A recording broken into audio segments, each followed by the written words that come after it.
May 1st, 1960. 60,000 feet above the Soviet Union. A single aircraft, invisible to the naked eye, glides silently through the stratosphere. Its pilot believes he is untouchable. He is wrong. Francis Gary Powers wasn't supposed to be a hero. He was supposed to be invisible. A quiet, methodical pilot from Burden, Kentucky, recruited by the CIA in 1956 to fly the most secretive aircraft ever built, the Lockheed U-2. A plane so classified, its very existence was denied by the United States government. Powers was paid $2,500 a month to photograph things no satellite could yet capture: Soviet missile installations, military airfields, nuclear facilities hidden deep inside enemy territory. He wasn't fighting a war. He was watching one being prepared. The U-2 was an engineering miracle wrapped in paranoia. It flew so high, above 70,000 feet, that CIA analysts genuinely believed no Soviet weapon could reach it. That belief was about to cost everyone dearly. On the morning of May 1st, Powers climbed into his aircraft at Peshawar, Pakistan. Mission designation: Operation Grand Slam. The objective was breathtaking in its ambition: fly nearly 4,000 miles across the entire Soviet landmass, photographing key military sites, and land safely in Bodo, Norway. It was the deepest penetration flight ever attempted. Washington had approved it personally. President Eisenhower had signed off just days before a planned summit with Soviet Premier Nikita Khrushchev. The timing, in hindsight, was catastrophic. What the CIA didn't know, what nobody told Powers, was that Soviet air defense technology had quietly, methodically improved. The S-75 Dvina surface-to-air missile system was now capable of reaching altitudes that were once considered safe. The Soviets had been tracking U-2 flights for years, burning with humiliation, waiting for one single moment to change everything. That moment came at 8:53 in the morning. A missile detonated near Powers' aircraft over Sverdlovsk. The U-2 broke apart. Powers was thrown into a violent, spinning free fall from the edge of space. He managed to eject. He survived. And in surviving, he became the most dangerous man alive.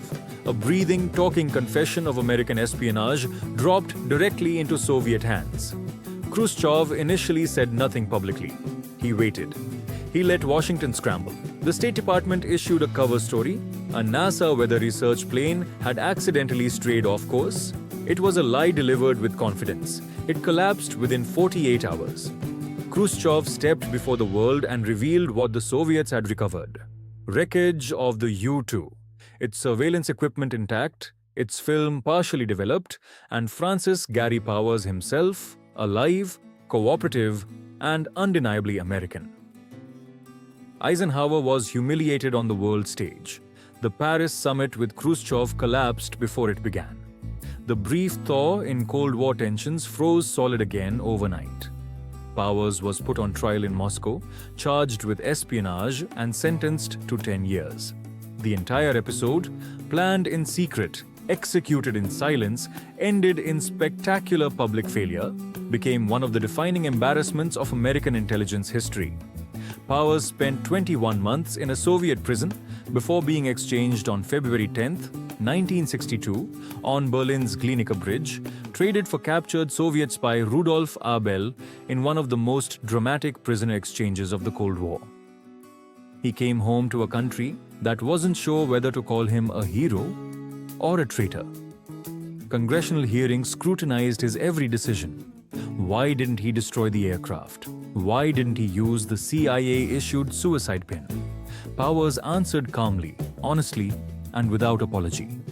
He had wanted to live. History eventually vindicated him. The CIA formally commended his conduct. He was awarded the Prisoner of War Medal decades after his death. He died in 1977 in a helicopter crash while working as a traffic reporter in Los Angeles, still flying, still serving, still moving through skies that had once nearly killed him. But here is what stays with you. On that clear Soviet morning in 1960, one man was handed a mission built on the assumption that altitude meant safety, that secrecy meant invincibility. that the Cold War could be won through a camera lens at 70,000 feet. Every one of those assumptions shattered in a single explosion above Sverdlovsk. Francis Gary Powers didn't start the Cold War. He didn't end it. But for one terrifying moment, suspended between superpowers in a disintegrating aircraft, he was it. The human weight of every secret America had ever tried to keep. Some missions succeed by never being known. This one changed history, precisely because it couldn't stay hidden.